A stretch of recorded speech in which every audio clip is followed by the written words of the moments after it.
제목은 믿음의 정상을 향해 사명 갖기입니다. 바울은 1차, 2차, 3차 선교를 끝내고 오순절 전에 예루살렘으로 돌아가고자 하는 마음이 있었습니다.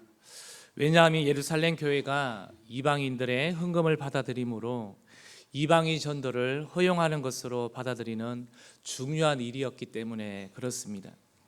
그런데 돌아가는 길에 3년 동안 그가 사역했던 에베소 근처를 지나가게 됩니다. 직접 자신이 사역했던 그곳을 가서 그 사람들을 보고 싶었지만 오순절이 되기까지 가야 하기에 에베소에 들릴 수가 없었습니다. 그래서 바울이 에베소와 가까운 항구 밀레도에 가서 그곳에서 에베소 교회 장로들에게 이곳으로 오기를 전가를 보냈습니다. 거리는 약 50km 정도 된다고 합니다. 대구에서 구미 정도로 보면 되겠죠. 바로 이곳에서 바울은 에베소 장로들과 만남을 가지게 됩니다. 이곳에서 그 유명한 바울의 고별 설교를 하게 되는데, 왜 이 설교가 중요하냐면 지금까지는 바울 사도가 믿지 않는 사람들을 대상으로 설교를 했다면 이곳에서는 믿는 사람을 대상으로 설교를 하게 됩니다. 담임 목사님께서 송구영 신예배 말씀으로 선한 목자이신 예수님과 양을 비유하시면서 희생과 깊은 사랑의 관계를 말씀해 주셨습니다. 이 본문이 바울의 고별 설교에서도 그런 내용을 엿볼 수가 있습니다. 신앙생활을 하며 사명의 자세에 대한 구절을 찾는다면 바로 오늘 끝에 읽은 본문입니다. 우리 24절 말씀을 다시 한번 읽어보겠습니다. 내가 달려갈 길과 주 예수께 받은 사명 곧 하나님의 은혜의 복음을 증언하는 일을 마치려 하면은 나의 생명조차 조금도 귀한 것으로 여기지 아니하노라. 바울은 에베소 장로들을 만나서 자신의 심정을 말합니다. 사역의 자세에 관하여서 증거하게 됩니다. 이 말씀의 핵심을 한마디로 말한다면 분명한 방향이 있는 삶, 즉 사명을 살아냈다고 그 장로들에게 말하고 있습니다. 그렇다면 사명이 뭡니까? 방향이 있는 삶을 말합니다. 그들은 방향을 향해 달려가는 것이죠. 방향이 없는 열심은 아무리 바쁘게 살고 추구하더라도 그것은 망하는 길이고 아무 의미 없는 허망한 길이 될 수밖에 없습니다. 그러나 바울은 방향과 목표가 항상 정확했습니다. 우리 너무 잘 아는 빌립보서 3장 14절 말씀입니다. 표대를 향하여 그리스도 예수 안에서 하나님이 위에서 부르신 부름의 상을 위하여 달려가노라. 이렇게 명확한 사명, 방향을 가지고 살아가면은 그 다음에 하나님께서 사명을 위시한 실력까지도 부어주십니다. 이렇게 살아가다 보면 세 가지 실력이 생기는데 바로 겸손과 눈물, 인내라는 세 가지 실력을 우리에게 안겨줍니다. 근데 우리는 반대로 생각할 때가 많습니다. 겸손과 눈물과 인내가 있어야지 사명을 이룰 수 있다고 생각하는데 물론 그것도 맞을 수 있습니다. 그런데 오늘은 그 반대로 생각했으면 좋겠습니다. 명확한 방향의식과 명확한 사명의식을 가지면 하나님께서 우리에게 실력을 주십니다. 그래서 모든 일을 수월하게 할 수 있도록 만들어 주십니다. 그래서 24절과 쌍으로 함께 봐야 할 말씀이 오늘 본문 19절 말씀입니다. 19절 말씀을 함께 읽어보겠습니다. 곧 모든 겸손과 눈물이며 유대인의 간계로 말미암아 당한 시험을 참고 주를 섬긴 것과 올한해 모든 일에 믿음으로 돌파하기 위해서는 우리가 사명으로 무장되어야 합니다. 사명을 갖고 달려가시는 모든 분들에게 하나님께서는 우리에게 이 세 가지를 분명히 주십니다. 잊지 마시기를 바랍니다. 첫째, 모든 겸손. 둘째, 눈물. 셋째, 시험을 참는 인내를 주신다는 것입니다. 이 세 가지를 하나씩 살펴보도록 하겠습니다. 첫 번째, 겸손입니다. 사도 바울은 에베소에서 목회를 할 때 바로 겸손의 목회를 했다는 것입니다. 아무리 좋은 것도 겸손이 없으면 보는 사람으로 인해서 화가 납니다. 겸손이 없는 구제, 아무리 해줘도 겸손이 없으면 열매가 없고 마음이 떠나게 됩니다. 겸손 없는 세상, 겸손이 없는 것은 바로 세상의 방법이고 이것이 바로 사람의 방법입니다. 그런데 오늘 본문 19절에 뭐라고 말하고 있습니까? 모든 겸손이라고 말하고 있습니다. 한두 가지 일에 겸손할 것이 아니라 바로 모든 일에 겸손해야 한다고 말합니다. 음식에서 결정적인 한 방은 당연히 소금입니다. 소금을 넣으면 쓴맛은 줄고 단맛은 도드라집니다. 바로 우리가 이 땅에서 빼놓을 수 없는 성품이 바로 겸손입니다. 겸손의 본을 보여주신 분이 예수님이십니다. 나는 마음이 온유하고 겸손하니 나의 멍에를 메고 배우라고 말씀하시지 않습니까? 겸손을 우리는 배워야 합니다. 어릴 적부터 수없이 들었던 이야기인데 그렇다면 겸손이 뭐냐는 것입니다. 보통 겸손이라고 생각할 때 우리는 소극적으로 생각할 때가 많습니다. 자신을 낮추는 거라고만 생각합니다. 겸손은 뭐라고 말하냐면 바로 나를 낮추는 게 아니라 하나님을 높이는 것입니다. 바로 이것이 겸손입니다. 우리 다시 한번 읽어볼까요? 나를 낮추는 것이 아니라 하나님을 높이는 것이다. 이것이 뭐라고요? 바로 겸손입니다. 나를 낮추려고 하지 마시고 그러다 보니 보이기식이 되어버립니다. 그러지 마시고 우리는 주님 바라보시고 하나님을 높이면 됩니다. 겸손은 자기 인식이 아니라 하나님을 인식하는 것입니다. 어떤 일을 할 때마다 하나님을 인식하는 겁니다. 그렇기에 겸손한 사람은 죄를 멀리할 수밖에 없지요. 이런 사람은 말 것마다 하나님이 나와야 하고 생각과 행동 속에 하나님이 머물러 있습니다. 그렇게 교회 안에는 사람의 영광도 사라져야 합니다. 누가 잘났니 못났니가 아니라 예수님만 바라보고 예수님만 하셨다고 우리는 고백해야 합니다. 이것이 교회입니다. 사도 바울도 말하지요. 나는 십자가 외에는 자랑하지 않는다고 말합니다. 하나님만 인식하고 예수님만 바라보며 인식했습니다. 우리도 십자가만 자랑되어지는 겸손이 있어야 될 줄로 믿습니다. 우리는 겸손이 때로는 유교적인 겸손으로 착각할 때가 있는 것 같습니다. 그렇게 외양을 자꾸 우리는 생각합니다. 그래서 말도 조용히 천천히 하고 천천히 걷고 허리도 약간 구부정하게 다니고 이것을 우리는 겸손이라고 심어 주었습니다. 물론 어느 정도는 필요하겠지요. 그러나 성경은 그것을 겸손이라고 말하고 있지 않습니다. 골로새서 2장 18절 말씀을 한번 읽어볼까요? 아무도 꿈에 댄 겸손과 천사 숭배를 이유로 너희를 정죄하지 못하게 하라. 그가 그 본 것에 의지하여 그 육신의 생각을 따라 헛되이 과장하고. 앞에서 보면 아무도 꾸며낸 겸손, 바로 꾸며낸 겸손으로 하지 말라고 말하고 있습니다. 진정한 겸손은 하나님을 두려워하는 것이지 사람 앞에서 쇼를 하면 안 된다는 것을 말하고 있습니다. 사도 바울이 외향적 겸손이 아니었다는 것을 어떻게 알 수 있을까요? 오늘 본문 20절에서 21절을 보면 알 수가 있는데요. 같이 한번 읽어보겠습니다. 유익한 것은 무엇이든지 공중 앞에서나 각 집에서나 거리낌이 없이 여러분에게 전하여 가르치고 유대인과 헬라인들에게 하나님께 대한 회개와 우리 주 예수 그리스도께 대한 믿음을 증언한 것이라.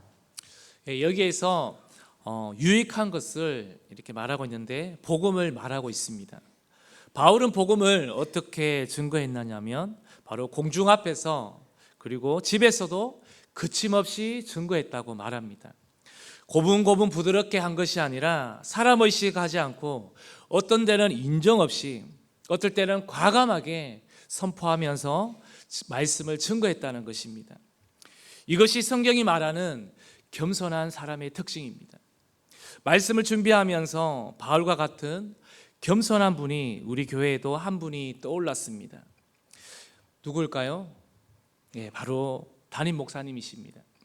평상시에는 정말 인자하십니다. 그러나 강단에서는 한 영혼이 복음을 해방하거나 그리고 벗어나고자 할 때, 또 진리를 말해야 할 때 조금 더 꺼리지 않고 증거하시는 모습이 바로 바울의 심정에서 나왔구나 하는 것을 저는 말씀을 준비하면서 보게 되었습니다. 이렇게 말씀할 수 있는 것이 진짜 겸손이구나 하는 것을 다시 한번 보게 되었습니다. 겸손이 뭔지 아시겠지요? 겸손은 말씀 안에서 오직 주님만 바라보는 것이고 사람의 눈치를 보는 것이 아닙니다. 그렇게 우리는 이 모든 것을 하나님이 하셨습니다. 날마다 고백하시는 저와 여러분이 되시기를 바랍니다. 겸손하면 어떤 일이 벌어질까요? 바로 주님께서 은혜를 주십니다. 겸손으로 자기 자신을 올 한 해 한번 다짐해 보십시오. 자기를 부인하고 자기 십자가를 지고 묶으면 안 되는 일도 주님께서 은혜로 되게 하십니다. 그렇게 되면 은혜로 길도 열어주시고 마음의 기쁨과 행복도 주십니다. 그래서 겸손한 자는 바로 은혜로 사는 인생입니다. 그래서 새해 특별 기도회와 함께 우리는 겸손을 통해서 우리 교회와 가정에 하나님의 은혜가 임하는 믿음의 종들이 다 되시기를 바랍니다. 두 번째입니다. 눈물입니다. 그리고 바울은 에베소에 있을 때 또한 눈물의 목회를 했다고 말하고 있습니다. 그러면 우리는 언제 눈물을 흘립니까? 머리로 이해할 때는 절대로 눈물을 흘리지 않습니다. 가슴과 마음으로 공감이 되어질 때 눈물이 나오는 것이지요. 사명님이 언제 아십니까? 예수님이 좋아서 그냥 예수님 따라간 사랑한 죄밖에 없습니다. 예수님을 사랑하고 따라가니까 우리에게 그전에 없었던 별 일들이 다 생겨납니다. 그렇지만 그 문제 앞에 이길 수 있는 힘이 어디에 있는 줄 아십니까? 바로 예수님을 향한, 바로 예수님에 대한 눈물입니다. 사랑할 때 눈물이 나는 것입니다. 그래서 우리는 사명의 길을 힘들어도 계속해서 걸어갈 수 있는 것입니다. 그런데 사도 바울이 처음부터 그가 눈물이 많았던 사람이 아니었습니다. 그는 성격상 담즙질인 거 아시죠? 성격적으로 눈물 많은 사람이 아니라는 것입니다. 그는 몸 어딘가 피를 흘리면 피나네 하고 그냥 지나갈 사람입니다. 울 사람이 아니라는 거죠. 그런데 바울이 어땠나요? 불신자를 향하여 눈물을 흘리고 심지어 뭐라고 말하냐면 고린도서 2장 4절 말씀을 보면요, 내가 마음에 큰 눌림과 걱정이 있어 많은 눈물로 너희에게 섰노니. 고린도 교회 안에 발생한 문제들로 인해서 성도들을 향해서 그는 울었다고 말합니다. 또 빌립보서 3장 18절에는 이렇게 나옵니다. 이제도 눈물을 흘리며 말하노니. 즉 배교자들, 즉 믿다가 떠난 사람들을 향해서 이런 사람들은 상처를 주고 아마 떠났을 것입니다. 그들을 향해서도 영원히 불쌍한 사람들이라고 그들을 향해서 바울은 애타게 눈물을 흘렸다는 것입니다. 눈물이 바로 사역인 것입니다. 사랑하는 성도님들, 우리의 믿음을 다시 한번 돌아보십시오. 우리가 하나님 나라 위에서 한참 능력이 있을 때 그때가 언제였는가 한번 곰곰이 생각해 보십시오. 바로 그럴 때가 우리가 눈물을 흘렸을 때였습니다. 그 문제 앞에 내 힘으로 도저히 할 수 없다고 내 힘을 빼고 기도가 많아질 때 바로 눈물이 생겨나는 것입니다. 기도하면 사랑이 생겨납니다. 사랑이 생길 때 눈물이 나는 것입니다. 나이가 들면서 눈물이 메마르고 사라진다는 것은 능력이 사라진다는 것 아니겠습니까? 우리는 다시 하나님 앞에 눈물을 구해야 합니다. 눈물이 회복되는 것이 능력인 줄로 믿습니다. 시카고의 깡패 출신의 목사인 커널 클라크 목사는 깡패들을 전도하는데 특화된 목사님이었습니다. 이분의 특징은 눈물이 많아서 울보 목사라고 불려졌습니다. 그래서 깡패들은 그 눈물에 녹아서 회심한 사람들이 많았다고 합니다. 클라크 목사는 눈물이 많은 것이 부끄러워 하나님 내가 더 이상 울지 않게 해주십시오 라고 기도했는데 그 후로 정말 울지 않게 되었다고 합니다.